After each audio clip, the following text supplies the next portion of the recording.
Fatigue, un peu maintenant. Esprit de fatigue, je te l'ordonne au nom de Jésus de libérer les cœurs maintenant. Au nom de Jésus. Il veut nous donner un cœur nouveau, un cœur qui est sensible à sa parole. Les œuvres du diable, les œuvres de blocage soient consumées par le feu, que le feu du Saint-Esprit de Dieu. Apprenons de lui, bien-aimés. Nous n'apprenons pas auprès d'un homme, mais nous apprenons auprès du Seigneur. Alléluia. Amen. Ce même Pierre. Que le feu du Saint-Esprit de Dieu brûle en nous. Rébocher les bébés korobo. Rébocher korobo. Que ton feu, Seigneur, consume et rébocher les bébés.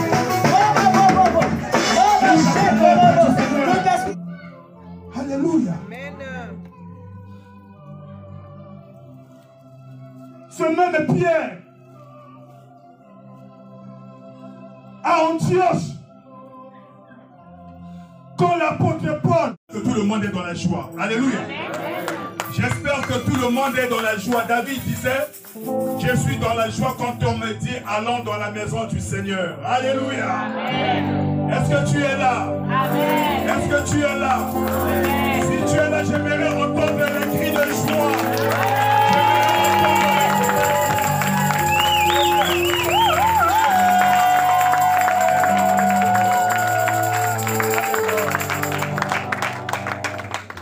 Tu vas répéter après moi, Seigneur Jésus, je te rends gloire toute la grâce, toute ta bonté, pour ton amour, parce que ma famille a trouvé grâce à tes yeux.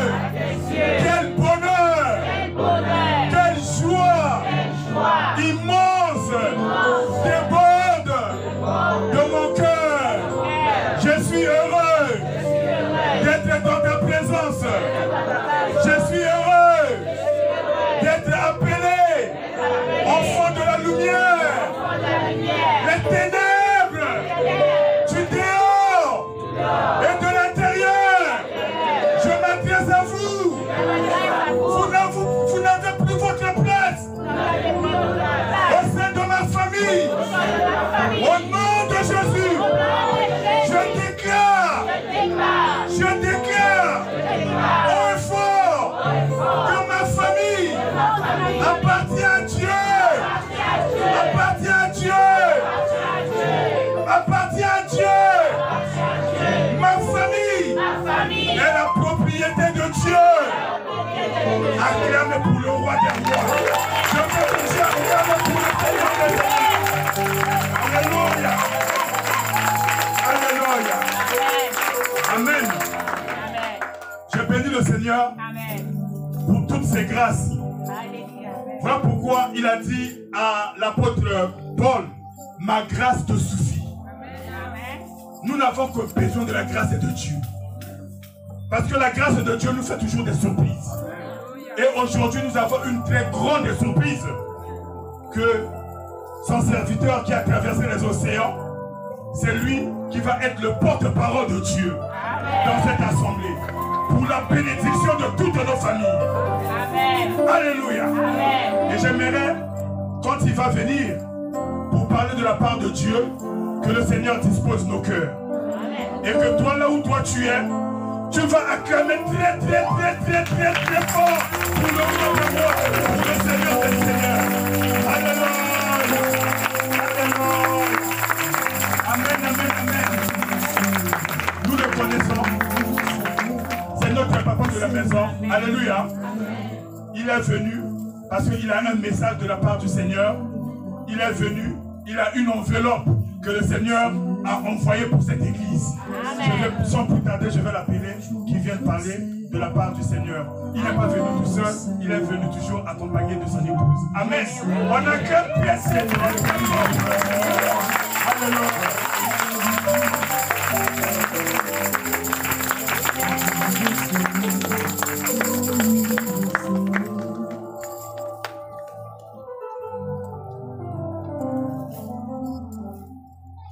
Gloire soit rendue à Jésus-Christ et la tête de l'Église. Si tu es ici, tu peux dire avec moi Amen. Amen. Elohim Adonai Shama Shama Elohim Adonai Shama Shama Oh Shama Shama Shama Oh Shama Shama Shama Elohim Elohim Adonai Shama Shama Elohim Pai, Filho e Espírito Santo Adonai, o nosso Senhor. Tu és o Senhor, o Criador do céu e da terra. Tu es le Créateur du ciel et de la terre. Tu es notre Père. Seigneur, nous voulons t'écouter maintenant. Donne gloire à ton nom. Parle-nous ce que tu veux que nous fassions. Que le Saint-Esprit aide-nous à comprendre ton plan à travers de ta parole. Que ta paix, que le monde nous donne, soit au milieu de ton peuple. Au nom puissant de Jésus-Christ. Amen.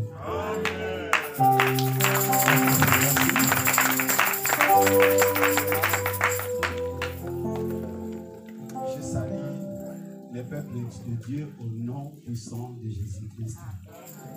Que le Seigneur puisse bénir quelqu'un qui dira Amen avec moi. En deuxième lieu, je bénis le pasteur Séraphin. Vraiment, je suis le fils de la maison. Je suis connu par Dieu premièrement. Amen. Et il y a parmi vous quelques-uns qui me connaissent. Ceux qui ne me connaissent pas, je sais qu'à partir de maintenant, tu me connais. Amen. Je m'appelle Amen. Pasteur Paulo Tekalima, apôtre Paulo Tekalima. Je viens de l'Angola. Je suis ici à 2 semaines ou 3 semaines. 2 semaines, 3 semaines, si je me trompe. Vraiment, je suis lusophone. Je parle portugais, mais la grâce de Dieu est là. Je vais bricoler mon français.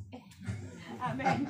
Mais je sais qu'avec l'aide du Saint-Esprit, si on va se connecter, je sais que tu vas comprendre ce que je vais parler.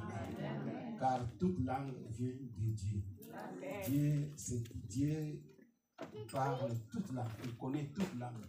Raison pour laquelle les anglophones prient en anglais, Dieu écoute. Les francophones prient en français, Dieu écoute. Même nos dialectes, Dieu écoute. C'est pour cela, moi, je conseille souvent l'église, lorsqu'on est en train de prier, je préfère que tu pries dans la langue que tu domines beaucoup. Tu vas s'exprimer plus mieux que tenter d'imiter l'autre langue.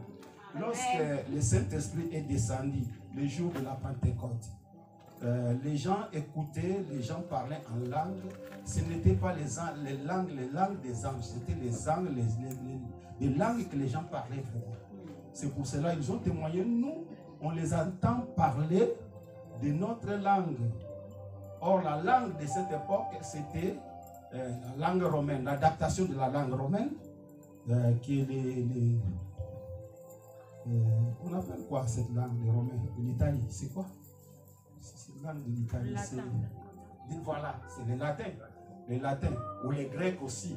Mais les gens qui venaient de Perse, d'autres pays, entendaient les apôtres parler dans leur propre langue. C'est pour cela, pour exprimer devant Dieu, pour avoir la liberté. Je préfère que la personne exprime devant Dieu, surtout lorsque la prière est individuelle. Exprime dans la langue que tu te sens libre d'expresser devant ton Père. Amen. Hein? Amen. Ok, je salue aussi la maman pasteur. Amen. Ok, et je vous souhaite une bonne année, une bonne année avec Jésus. Amen.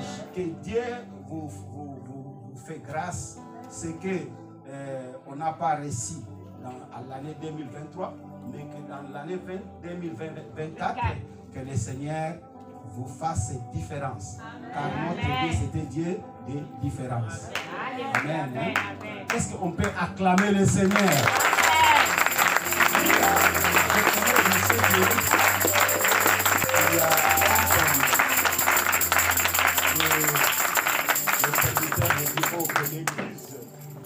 L'église est en train de parler. Je sais qu'il y a un thème. Donc, le service de Dieu au sein de nos familles. Amen. Ok. Moi, je ne serai pas loin de cette thème. On va parler pour mieux comprendre quelque chose selon la volonté de Dieu. Ok, merci. Ce que je demande, que nous soyons attentifs. N'entrez pas en distraction, surtout pour ma manière, ma façon de parler. Donc, de la langue, que j'ai des difficultés, mais je sais que nous, on va comprendre bien. Amen. Ok. Le thème que Dieu a inspiré à son serviteur, c'était le service de Dieu, servir Dieu avec ma femme. Amen. Il y a dans la Bible beaucoup de serviteurs de Dieu comme Josué, l'apôtre Paul, et beaucoup de gens ont parlé, même dans l'Ancien Testament et au Nouveau Testament, les gens ont parlé la vision de Dieu, la manière que Dieu regarde une famille. Dieu ne peut pas faire quelque chose dans le monde sans passer par la famille.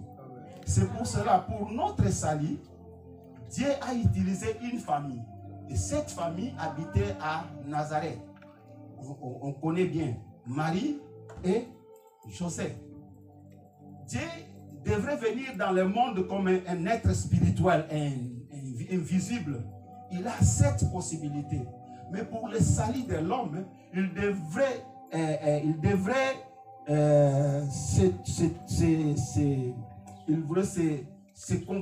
égaler avec l'homme, être égal avec l'homme. C'est pour cela qu'il devait passer par la famille. Car tout au commencement est commencé par la famille. Nous connaissons là Adam et Ève, c'était le commencement. Le premier Jésus, c'était terrestre. Le deuxième Jésus, c'est spirituel, c'est lui qui vient du ciel. Ok. Mais Dieu devrait passer par la famille pour nous montrer des images. La première image, c'est l'image du Père. Donc la venue de Jésus ici sur la terre, c'était juste pour nous montrer l'image du Père. Qui est le Père? Qui est le Père et qui est le rôle du Père? Lorsque je parle du Père, c'est les parents. Donc le Père, je ne minimise pas la femme, mais je dis le Père car c'est lui la tête. Ok. Donc juste pour nous parler de l'image du Père. Un Père biologique et un Père spirituel. Notre Père biologique, c'est celui qui nous a mis au monde. Donc la combination de la femme et de l'homme a fait qu'il y ait la famille. Donc la famille, c'est le noyau de la société. Ok. Même dans l'église, si la famille a une bonne santé, l'église aussi aura une bonne santé. Parce que Dieu n'opère pas dans le vide. Il utilise les hommes. Et ces hommes-là, c'est le noyau de la famille. C'est pour cela que Jésus était appelé Jésus de Nazareth. Donc Jésus comme homme, Christ comme Dieu. La nature humaine de Dieu, ou de Dieu comme homme, Emmanuel, comme homme, c'était pour interagir ou pour être devant les hommes, qu'il y ait un nom, que les hommes peuvent appeler ou l'appeler le nom de Jésus, un nom humain. Mais lui, il avait deux natures, 100% Dieu et 100% homme. 100% homme, c'est Jésus. 100% Dieu, c'est Christ. Christ. Voilà. Donc, sur la nature humaine, Dieu voulait la venue de Christ, c'était vraiment pour nous montrer l'image du Père. Le Père biologique, c'est lui qui nous a mis au monde, et le Père spirituel qui est notre Dieu. Raison pour laquelle, dans Matthieu chapitre 6, lorsque Jésus enseignait la prière, il nous a montré comment on doit parler avec Dieu. Donc il nous a directement dit qu'il faut parler notre Père qui est aux cieux. C'est l'image du Père. Ok. Deuxième image, il nous a montré l'autorité du Père, ou l'autorité parentale, l'autorité du Père biologique, c'est ce Père-là qui nous a mis au monde. Avec lui, avec ses pères biologiques, Dieu cherche d'accomplir sa volonté dans le monde. Nous tous qui sommes ici, nous avions un père, ou nous avons un père et une mère. Amen. Je ne sais pas si vous me comprenez très bien. Amen. Ok. Donc, soyons vraiment attentifs. C'est pour cela, la vision que le pasteur, que Dieu a inspiré à notre pasteur, moi aussi, j'ai cherché de connecter avec ces visions pour tenter d'expresser ce que le Saint-Esprit a mis dans mon cœur.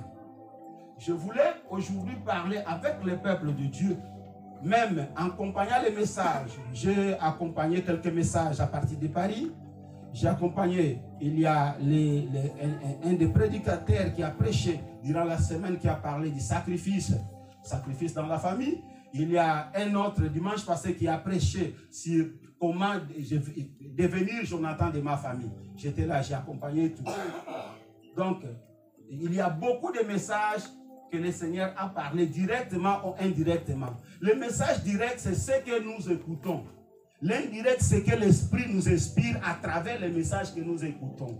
Il y a les messages, lorsque j'entends les messages, j'écoute les messages, l'Esprit de Dieu qui est en moi, lui aussi m'enseigne des choses que le prédicateur n'a pas parlé. C'est ça le message qu'on parle, le message indirect. L'inspiration du Saint-Esprit. Ok.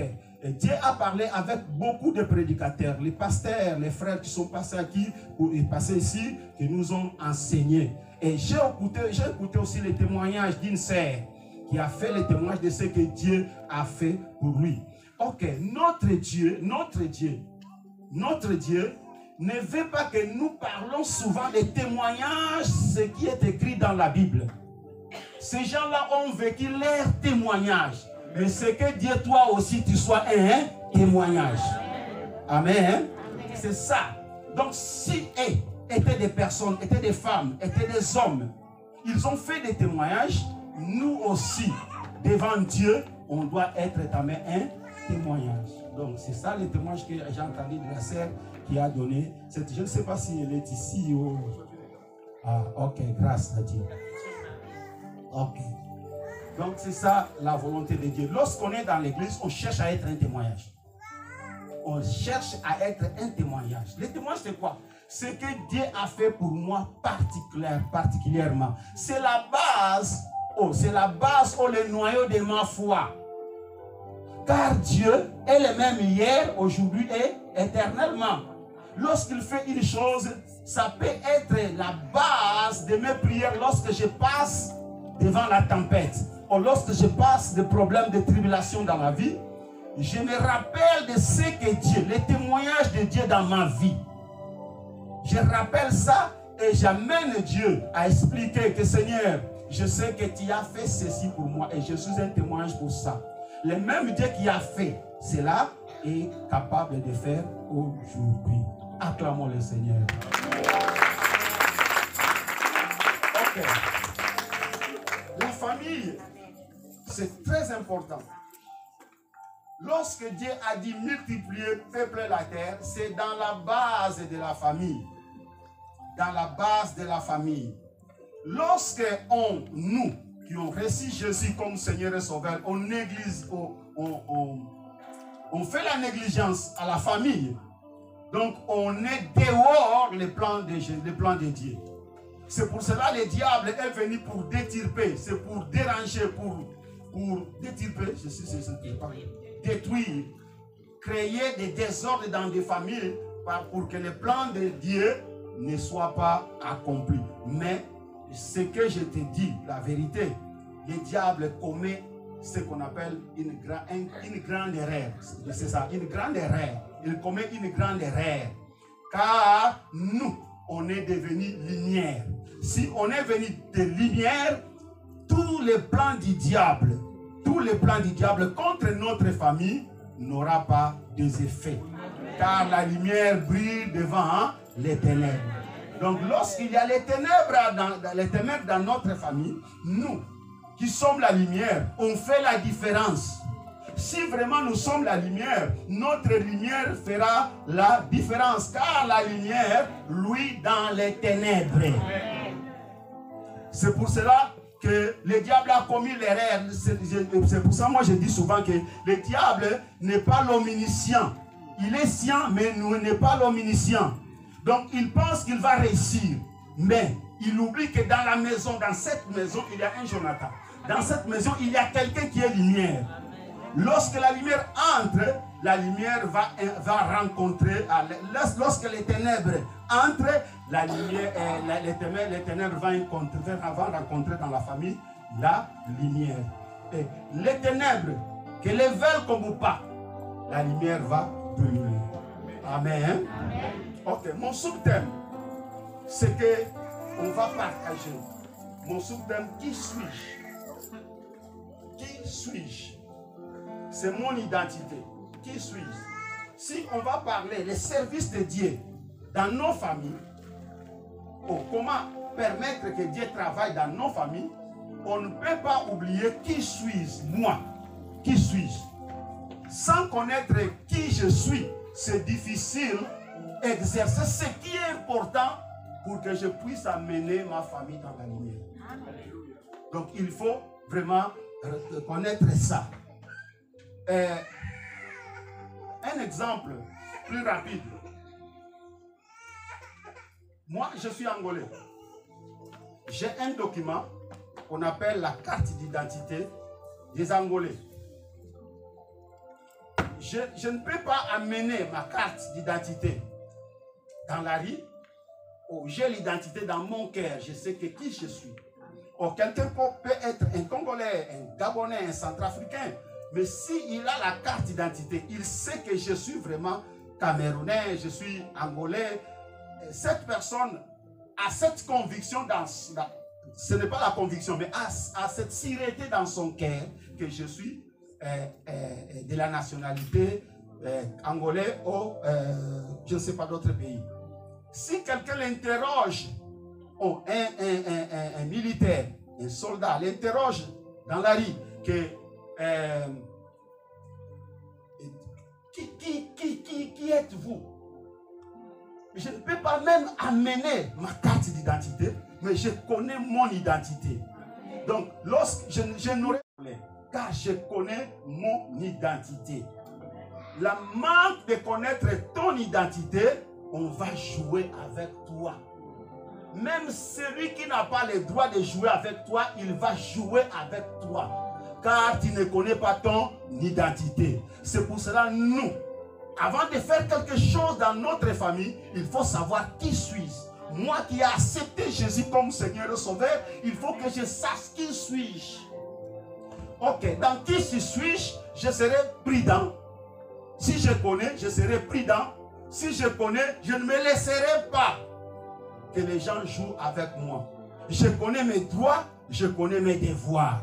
Car je connais qui suis-je. Amen. Amen. Même dans la famille, on ne peut pas obliger nos familles que tous directement acceptent Jésus comme Seigneur et Sauveur. Il y a des enfants qui, lorsqu'ils étaient petits, il y avait la facilité de dire, allons à l'église, ils vont obéir.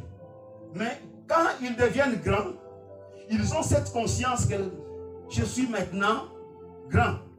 J'ai la capacité de décider. Même le Dieu a donné ce qu'on appelle le libre arbitre à la personne de décider. Mais qu'est-ce qui fera que cet enfant soit attiré à Jésus? Lui qui ne connaît pas, ou lui qui ne fréquente pas l'église.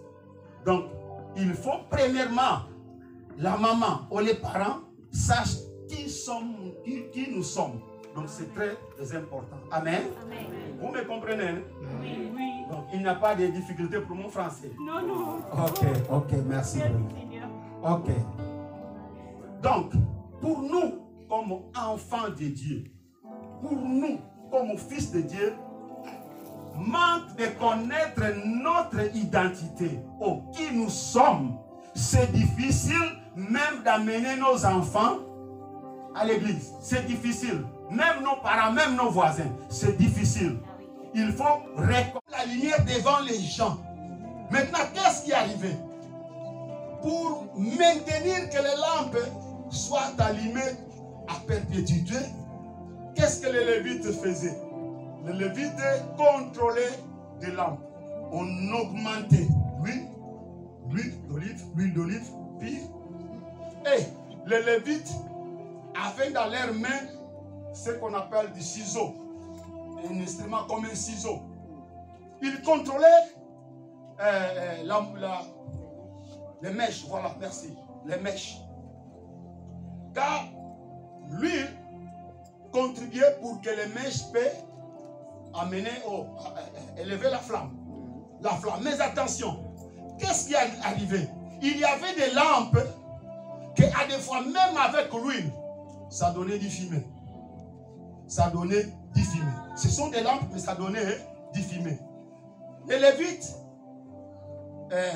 ils étaient obligés d'amener l'instrument comme ciseau pour tenter de retirer les déchets qui créaient les fumées. Car dans la volonté de Dieu, la lampe ne peut pas donner du fumée. Ce sont les chrétiens qui marchent dans des chemins. Donc Dieu ne veut pas que notre lumière, nous qui sommes lumière, qu'en nous ait du fumée. Car du fumée dérange l'éclairage de la lumière. Amen. Amen.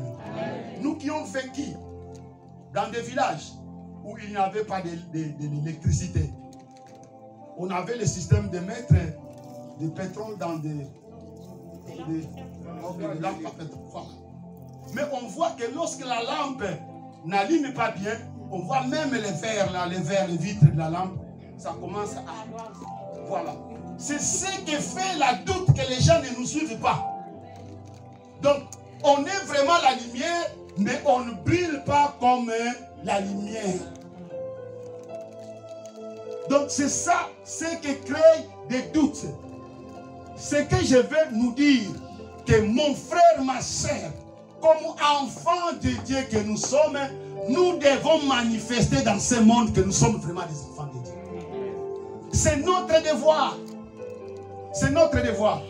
Lorsqu'on ne manifeste pas, je vous dis la vérité, on commence à donner du fumée. Et le fumée, ce n'est pas agréable, même à nous-mêmes, même aux gens qui voient notre lumière. Amen. Amen. Le problème, ce n'était pas que la lumière était là. Mais la lumière, ça donnait du fumée. Donc, la lumière à soi-même n'a pas de problème.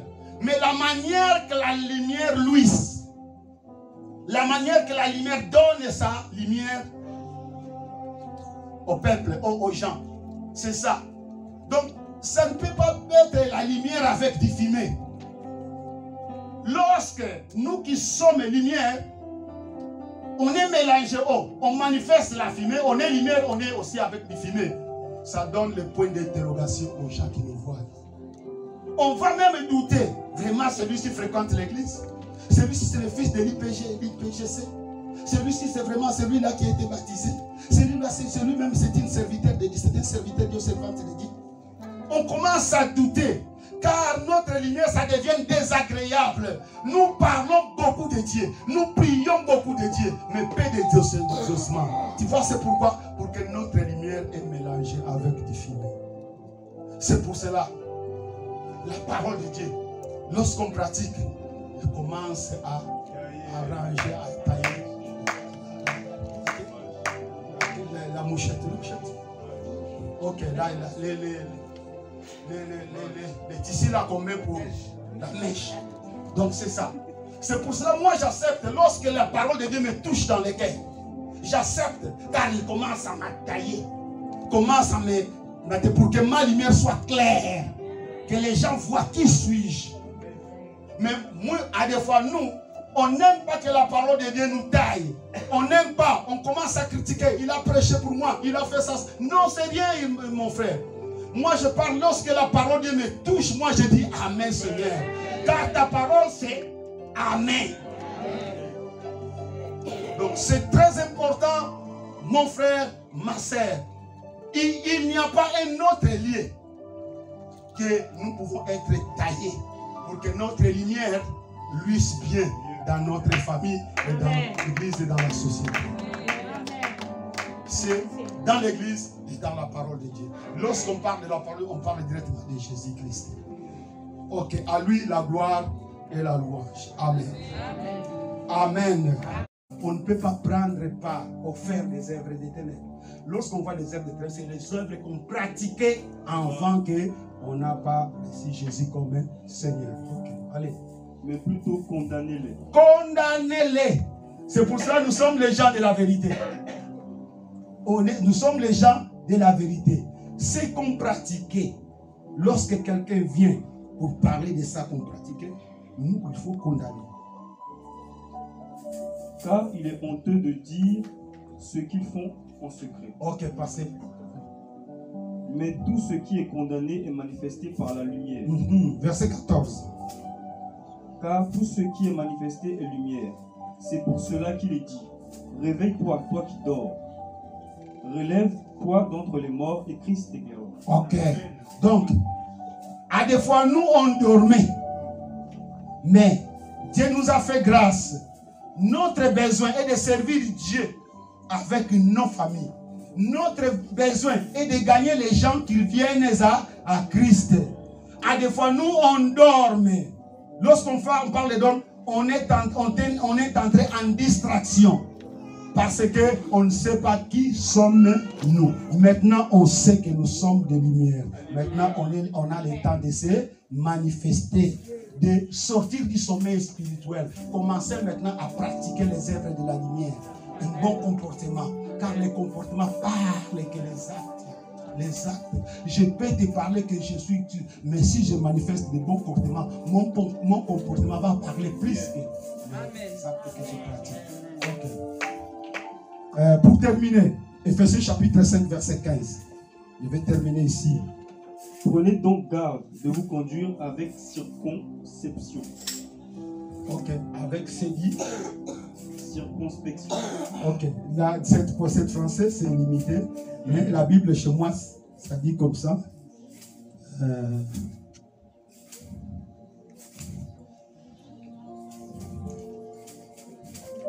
C'est pour cela avoir beaucoup de versions, c'est très important. C'est Ephésiens chapitre 5, verset 15. Ok. Ici, c'est n'importe quel sens. Portanto, vede prudentemente como andais, não como nécio, mas como sábio. Donc, je vais interpréter le portugais directement en français. C'est pourtant, voyez prudentement comme nous marchons, ou nous se comportons, n'est pas comme des insensés, mais comme des sages. C'est ça? Ok, les faire la lecture. Prenez donc garde de vous conduire avec circonspection, non comme des insensés, mais comme des sages. Ok, tu vois. Donc, il faut prendre garde, car le monde veut voir. Nos enfants dans la maison, ils veulent voir ce que nous sommes vraiment. C'est impossible ce que nous manifestons. hein, des fruits négatifs, des pratiques négatives, que nos enfants nous suivent. Non, c'est difficile. Je ne peux pas parler de Dieu si moi je ne vis pas Dieu dans ma vie. Alléluia. C'est impossible. Les gens, nos voisins, ce n'est pas difficile. Chose que je vais dire à l'église. Dans le monde où nous vivons, il y a des opportunités. Il y a des opportunités. Si aujourd'hui quelqu'un ne veut pas me garder, mais peut me regarder lorsque je vais mourir. Il y a des opportunités. Ah, moi je ne vais pas les suivre. Mais si j'ai de bons comportements, je suis vraiment lumière. Les gens peuvent me négliger. Mais il y a quelqu'un qui va me chercher. À cause du comportement, à cause du fruit que je manifeste. Les frères, tu peux s'asseoir, prendre place. Donc c'est ça. Ne t'inquiète pas. Ne t'inquiète pas. Pratique la parole. Vis la parole dans ta maison. Obéir ce que Dieu nous dit. Se comporter comme enfant de lumière. Lorsqu'on parle la lumière, c'est que nous, on manifeste de ce que nous apprenons dans la parole de Dieu. Lorsque on pratique la lumière, on vit la lumière dans notre vie. Donc, lorsque je parle de la lumière, la véritable lumière, c'est Jésus qui est en nous. Donc, lorsque je vis Jésus dans ma vie, les gens peuvent m'abandonner. Mais Dieu va ouvrir une porte quelque part. Notre Dieu, c'est un Dieu de portes quelque part. Lorsque toutes les portes sont fermées, mais si je suis l'enfant de la lumière, si moi, je reflète la lumière, mon Dieu est capable d'ouvrir une porte Amen, l'Église. Amen, l'Église. Est-ce qu'on peut fortement acclamer le Seigneur? C'est pour cela que ne t'inquiète pas, ma soeur, mon frère. Ne t'inquiète pas. Ne t'inquiète pas de ce que tu passes. C'est un moment. C'est une situation, c'est une tempête. Ça va passer. Ne t'inquiète pas. Toi, garde ton identité. Soyez seul, soyez lumière et soyez une référence. Que Dieu nous bénisse. Est-ce qu'on peut se la lumière sera appréciable.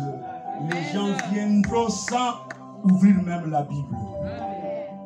Les gens viendront à Jésus, viendront à l'église sans ouvrir même la Bible. Donc c'est ça. Faisons la sémence de la lumière. Notre comportement, notre manière de vivre avec les gens. Vaincre le mal en pratiquant le bien. Faisons tout, car nous-mêmes, nous, et que nous fermons les portes pour que les gens ne viennent pas chez nous. Car nous, on ne reflète pas ce que nous sommes. Ce que nous sommes. J'ai passé à l'aéroport de Roissy. J'avais, lorsque j'ai, la fois que j'étais ici, à mon retour, j'avais des kilos, à mes mains, j'avais des excédents. Ok, j'ai rencontré une femme. Il m'a demandé, mais moi je savais que j'avais des excédents. Elle m'a demandé, monsieur, combien de kilos tu es en train d'amener? Ok. Moi, j'ai dit, si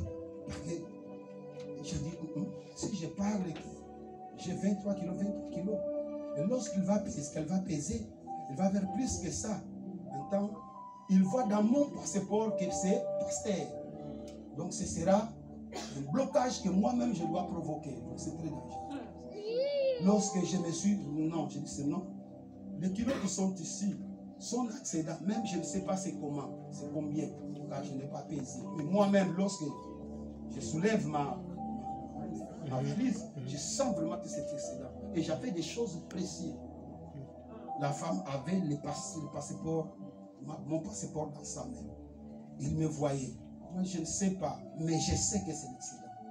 Il a mis dans les balances. L'autre, ça pesait 30 kilos.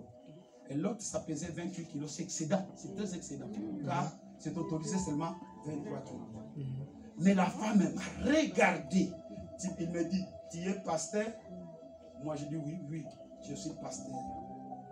C'était Kadiomona. Moi, je suis TK de mon âme. Pour que tu es pasteur, laisse passer ça. Imagine si j'ai menti.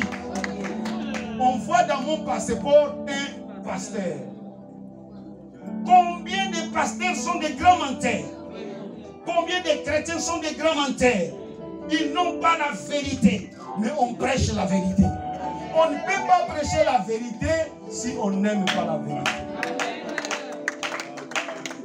Donc, j'ai passé avec des kilos et moi-même j'ai dit, wow, la vérité, c'est très bien. Imaginez si j'ai menti. Elle voit les noms pasteurs. Je me suis révélé. Ah, c'est pour cela que nous sommes la lumière. Donc, notre comportement, ma sœur, c'est capital dans la vie chrétienne. Ce n'est pas difficile. Dieu ne peut pas donner les gens, ses fils ou ses filles, des fardeaux lourds. Non. Tout ce que Dieu nous donne, ou tout ce que Dieu permet dans nos vies, c'est pour notre bien. Pour notre bien. Un jour, tu diras, grâce. Imaginez, si je me suis comporté négativement, qu'est-ce que ce sera pour moi? Donc, c'est vraiment ce qui est important. Donc, pour que nous puissions gagner, amener nos familles, nos enfants à l'église, nous, on doit connaître qui sommes-nous. Donc, il faut s'encadrer dans ces trois choses. Je suis le seul, je dois manifester ma saveur, être agréable. Même la Bible dit, cherchez la paix avec tous et la sanctification, sans quoi personne ne verra Dieu. C'est ça. Même on nous fait mal. Même on nous fait mal. Vraiment, ce sont des choses à des fois. Ne voyez pas ton frère avec des visions, les visions charnelles. Mais cherchez plus qu'à comprendre les choses spirituelles. À des fois, le diable est en train d'utiliser ton frère, toi tu ne sais pas. Donc il faut que nous ayons des yeux spirituels pour voir qu'est-ce qu'il y a derrière, ou qu'est-ce qu'il y a derrière ces choses. C'est très important pour nous. Évitez. Moi, je parle souvent et c'est pour ça que je cherche la paix avec tous. Quelqu'un peut me parler du mal. Quelqu'un parle du mal pour moi.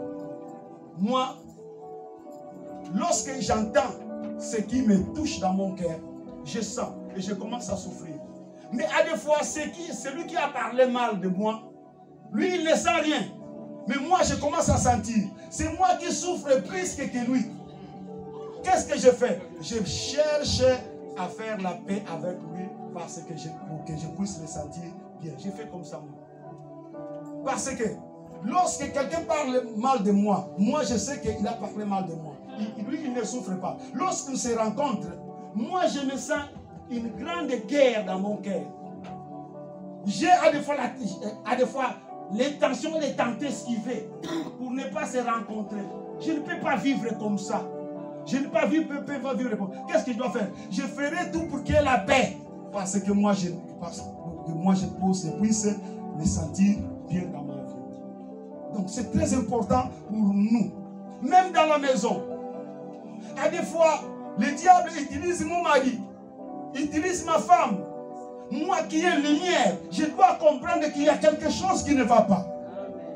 À des fois, je dois me référer dans l'histoire, dans notre principe. Sera qu'elle était au commencement comme ça? Qu'est-ce qui s'était changé? Qu'est-ce qui arrive? Il y a une chose qui est là. Moi, je dois comprendre. Et la Bible dit, ok. Donc, il faut permettre chaque jour que je suis dans l'église. Aussi, je ne suis pas dans l'église. Lorsque je médite la parole, que la parole touche mon cœur, que la parole touche ma vie, que la parole touche mon comportement, car c'est mon bien. Dieu veut que moi, je me manifeste comme son fils sans fumer. Donc, c'est ça la volonté de Dieu à nous comme enfants de Dieu. il était une fois, j'ai médité la parole de Dieu. Et j'avais commis une petite erreur. Bon, je n'ai pas dit la vérité à celui que je devais dire la vérité. C'était un frère. C'est une petite chose. Mais moi, j'ai pensé qu'il faut que je manipule ça. S'il voit, il écoute la vérité, ce n'est pas bien. Donc je dois manipuler la parole. Et j'ai manipulé la parole. J'ai dit ce qui n'était pas réel à ces frères-là. Le frère a accepté. Il sait que je suis pasteur, je ne peux pas mentir. J'ai menti. Dans le mensonge, il n'y a pas les petits mensonges. Tout est mensonge. Ok, qu'est-ce qui m'est arrivé? Et je suis allé à commencer à méditer la Bible. Je n'étais pas dans l'église, mais à méditer la Bible. Lorsque j'ai médité la parole de Dieu, j'ai tombé directement, lorsque Jésus donnait la répréhension aux pharisiens, que vous avez un père, dans Jean chapitre 10, si je ne me trompe pas, 10, voilà. Lorsque Jésus parlait que vous êtes les enfants du diable, comme votre père était menteur dès le commencement. Donc lorsque je lis le passage, un passage que je lis, mais pour les mensonges que je fais, je vois que la Bible dirige son doigt à moi directement. Ton père était le fils du diable. Ton père était menteur dès le commencement. Mon frère, le cœur commençait à me battre. Poum, poum, poum, poum. La cire commençait à me sortir du corps. Mais moi, je dis c'était un petit mensonge. J'ai menti pour garder ma dignité. Or, je viens de détruire ma dignité. Je suis allé parler avec les frères. Les frères, tout ce que je t'ai parlé, ce sont des mensonges. Pardonne-moi. Lorsque j'ai parlé de la vérité, je me sentis comme donc libéré, et j'ai senti que mon cœur était devenu libre. Tu vois? Donc la parole de Dieu, moi-même, ce n'est pas dans l'église, mais moi-même, c'est moi qui méditais la parole. Mais vraiment, le Saint-Esprit m'a touché et j'étais obligé d'aller à la rencontre du frère, parler lui de la vérité. Et pour moi, c'était une libération. Amen. Amen, l'Église. Donc, Dieu, si Dieu nous parle, il nous aime. Un père qui ne réprime pas ses fils, ce n'est pas un père. Lorsqu'on réprime un fils, ce n'est pas pour lui tuer, mais pour qu'on aime, on veut les corriger, on veut les préparer pour des grands exploits. C'est pour cela. Donc, la lumière dans l'église, dans les temples de l'Ancien Testament, était contrôlée. Même aujourd'hui, Dieu nous donne la liberté, mais il nous parle la vérité. Dieu nous donne la vérité de décider oui ou non. Mais pour ses enfants, il nous parle la vérité. Il n'est pas là pour nous empêcher, pour nous obtenir, il nous parle la vérité. Car il connaît le pouvoir de la vérité. La vérité libère.